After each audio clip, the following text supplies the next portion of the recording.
Hey, what is going on, guys? This is Jake at That Fit Friend, and today I'll be reviewing the Vivobarefoot Motus Strength JJF.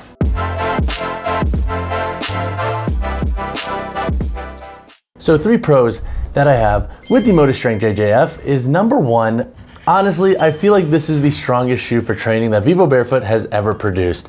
The upper construction in this model is super secure. The grip on the shoe's outsole grips really well on different surfaces, and overall, this just feels like a really strong shoe for training. I also like that it can transcend just lifting and work really well for cross training, some CrossFit, and some more like plyometric or athletic focused sessions. So I will say, when it comes to performance, while I like the Primus Lite 3, and that has been one of my go-tos for the last 2 years, and the Primus Lite Knit, I think the Motus Strength JJF is actually going to take the top spot as being the best Vivobarefoot shoe for training, in my opinion.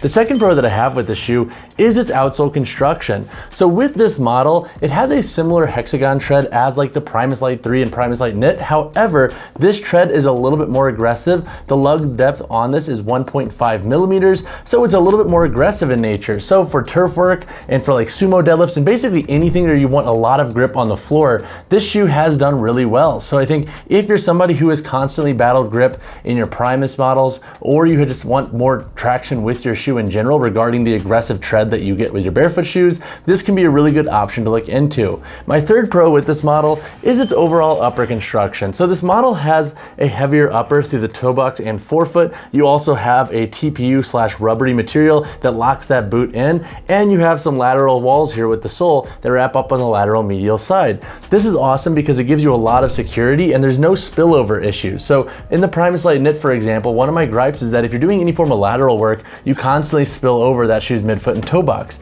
In this shoe, that's not really an issue, and you have an extended outsole layer that wraps up around the toe box. It almost gives it like this water shoe vibe, but I think that does really well for overall performance of the shoe regarding giving you a nice locked down feel. So overall, the Motus Strength JJF I think has been the strongest shoe from Vivobarefoot to date, but now let's talk about a couple of cons that I have with this model. So 3 cons that I have with the Motus Strength JJF is number 1, these shoes are pretty dang expensive. So this model costs $200 USD, and when you factor in shipping and taxes, that's a pretty penny for a singular barefoot shoe. So I think if you're not necessarily needing a shoe for cross training and CrossFit and a little bit more dynamic training, I would say look into the Primus Lite 3 or the Primus Lite Knit. You'll save a little bit of money in those options, and they work really well for training. So that said, while I do think this model is the strongest Vivobarefoot shoe for training, if you don't have the financial means to drop over $200, look into those models, use a code, save a little bit of money because this shoe is pretty dang costly.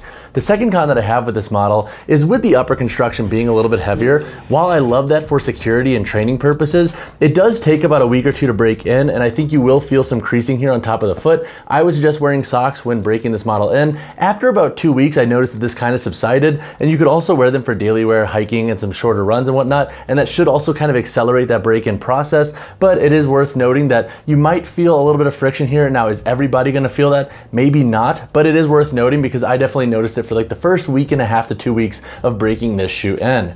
The third con that I have with this model is with its heavier upper construction, it doesn't breathe the best out of all the Vivobarefoot shoes on the market designed for training. And with this boot construction back here, while I like it for security purposes with training, I don't think this is necessarily going to be the best barefoot shoe for running, especially longer distance runs. For sprints and short runs, this model should work plenty fine, and I don't think this is going to be a huge issue. But with that booty style construction, I could see this heel lip here being a little bit of an issue for some folks, especially those who have like thicker Achilles or constantly experience rub on the back of their shoes. And with the lack of breathability, the shoe can feel a little bit heavy in that context. So if you are somebody who wants a barefoot shoe primarily for running, you might want to look into something that's a little bit more breathable and dialed in for that style of training. But now let's talk about the performance of the Motus Strength JJF. To chat on the performance of the Motus Strength JJF, I'll discuss the shoe's performance for lifting, versatile training, short runs, and even some hiking and daily wear. In the context of lifting, I have thoroughly enjoyed this shoe, and that's for 2 key reasons. Number 1, the outsole tread in this model is awesome, and honestly, I wish Vivobarefoot would like implement this tread in like models like the Primus Lite 3, the Primus Lite Knit, maybe even options that are a little bit more cost efficient and have this really aggressive tread on them, because it's been great for giving you grip on different surfaces. So whether you're training on rubber gym floors, wooden platforms, or turf. I don't think you're gonna have traction issues whatsoever in this model, and they work well on machines as well. Whereas in the Primus Lite 3, you can start to have that tread wear down over time, especially if you're wearing that shoe for daily wear. I think you'll get more out of this shoe in the context of giving you traction while lifting. I also really like the extended outsole layer around this shoe. So it gives you a lot more support laterally and medially. So if you're somebody who is constantly driving your feet out or constantly having like spillover issues with your other barefoot shoes that you use for lifting, I don't think you're gonna have that issue in this model whatsoever. I can appreciate the additional midfoot security here in this model. And so if you're somebody who does want more support for your unilateral work and whatnot, this should be a really awesome option for you. Plus, on top of all this, it doesn't have any lack of flexibility. Granted, it's a little bit thicker than the other models regarding its overall stack height and feel, but I don't think you're gonna lose out on flexibility and articulation with this shoe. And honestly, I don't think that's gonna bother most folks. When it comes to versatile training, I've also really enjoyed this shoe. The upper construction in this model gives you a lot of security. And with this booty style construction, I really appreciate that Vivobarefoot did use this like TPU wrap around the heel and around the midfoot. I know it might be uncomfortable for some folks in certain settings, but honestly, I feel like this gives you a nice lockdown feel, and I never felt like I was sliding in this shoe whatsoever. And this model fits true to size, which is nice because most of the Primus models, in my opinion, run a little bit long, so you have to constantly battle sizing and then potentially sliding in those shoes. That has not been an issue in this model whatsoever, and you get a good level of security in this shoe.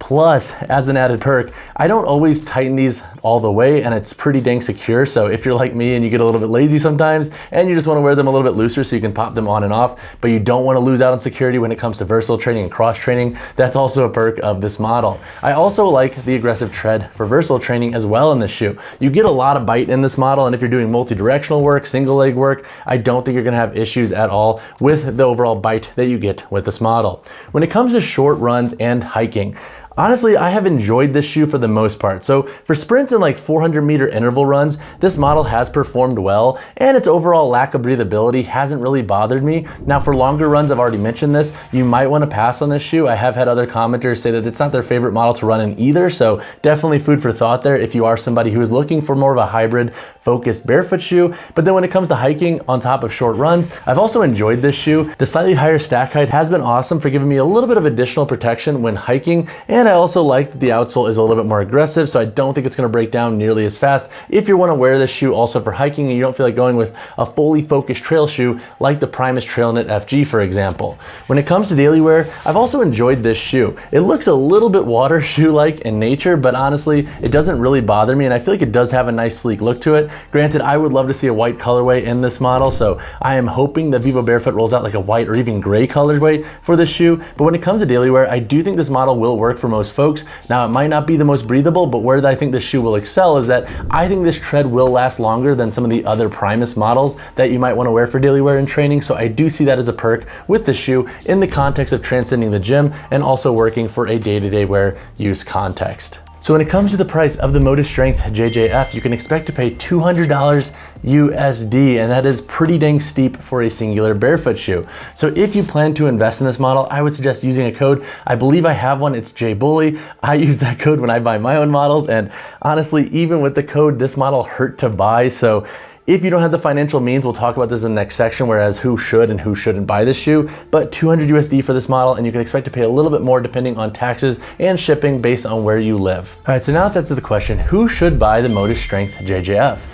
Number one, I think if you're somebody who's been on the market forever wanting a barefoot shoe for cross training and CrossFit, and you've always wanted a shoe that has a little bit more structure to it for those activities, that is where I think this model is going to excel. Another context is that if you already use Vivobarefoot shoes for training and you've longed for a more grippy sole regarding the tread pattern that they have, this could also be an awesome option. And then that way you don't have to go with a trail shoe to get the bite you want, and you could have a model that looks a little bit more casual for day-to-day wear. The third context is I think if you're somebody who likes a little bit more structure with their barefoot shoes, and this kind of stems off my first point, this could be a really good option to look into. This model has a lightweight build to it to an extent, but it definitely has a little bit more beef around the toe box, midfoot, and heel. So if you are somebody who likes a slightly heavier feel with your barefoot shoes for training, that is where I think this shoe is going to excel as well. Now, who shouldn't buy this model? So I think if you're somebody who is looking for a shoe for training, especially through Vivobarefoot, and you don't necessarily need a shoe for cross training and athletic sessions, you can go with the Vivobarefoot Primus Lite 3 or or Primus Light Knit, and those models will both excel. I've been using the Primus Light 3 for a lot of athletic sessions as well over the last few years, and they've worked just fine. They don't give you as much bite, they don't have the best security,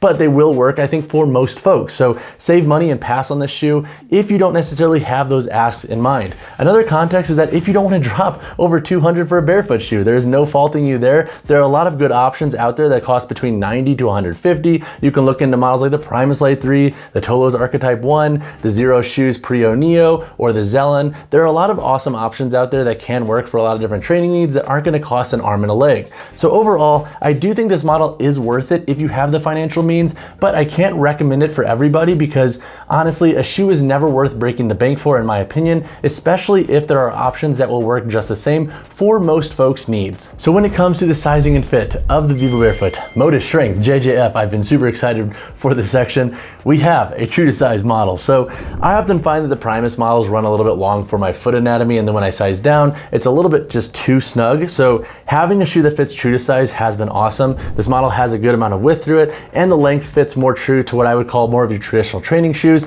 Now, if you do have additional questions on sizing before you invest in this model, drop a comment down below or reach out to me personally. I can help you out. Just let me know what model you're currently wearing and what size you're wearing, and I can help you out. But I'm super stoked that this model fits true. Now, we don't have the most upper volume up here through the toe box, but that is pretty stereotypical of Vivobarefoot shoes. But just food for thought there if you are somebody who does have an exceptionally thick foot, especially through the forefoot.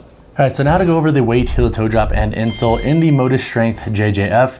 For my size 10 model here, we have a weight of 10.75 ounces. The heel to toe drop in this shoe is 0 millimeters, and this model does have a removable insole with a finished internal construction.